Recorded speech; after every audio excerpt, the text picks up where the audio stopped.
In this video, I'm going to explain how a DTC stock transfer works. This is a transfer of a stock from one brokerage to another. For the sake of the example, we're going to say the shares are at Fidelity and you want the shares to end up at Charles Schwab. So let's say you have 100 shares of a company you like such as maybe GameStop, 100 shares at Fidelity. You go, okay, I want these at Charles Schwab. I'm moving to Charles Schwab for whatever the reason may be, but I want my shares at Charles Schwab. Okay, so Charles Schwab is going to say, great, we'd love to help you open an account and get your shares over from Fidelity. We're just going to go ahead and do a DTC transfer for you. So you'll fill out a Charles Schwab form of some kind, basically saying, hey, I have shares at Fidelity. This is my Fidelity account number. I'm authorizing you to pull the shares over and bring them to my account here. Charles Schwab will take your request, send it to Fidelity through the ACAT system, right?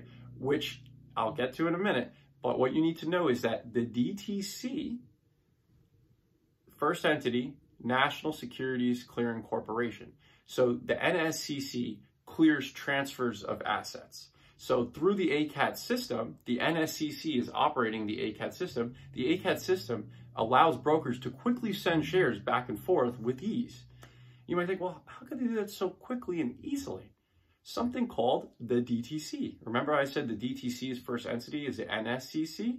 Well, the DTC is represented by Seed & Co. Did you know all shares held at brokerages are in the street name? What street name, you might ask? In the name of Seed & Co.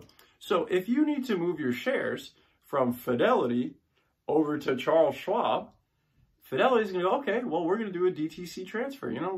It's in the DTC. We can run it through the ACAT system, quick and easy, low fees, piece of cake. So what they're going to do is then re-register the asset. It's still going to be in the name of Seed & Co. It's going from Seed & Co. to Seed & Co.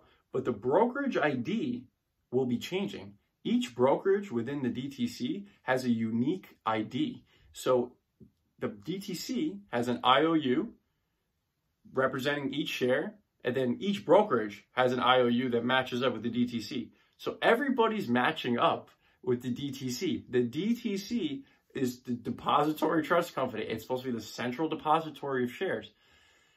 But if you were to withdraw a share from the DTC, the share is not going to be changed in terms of brokerage ID because now it's not Seed & Co. brokerage ID, your name. That's not how the share is represented.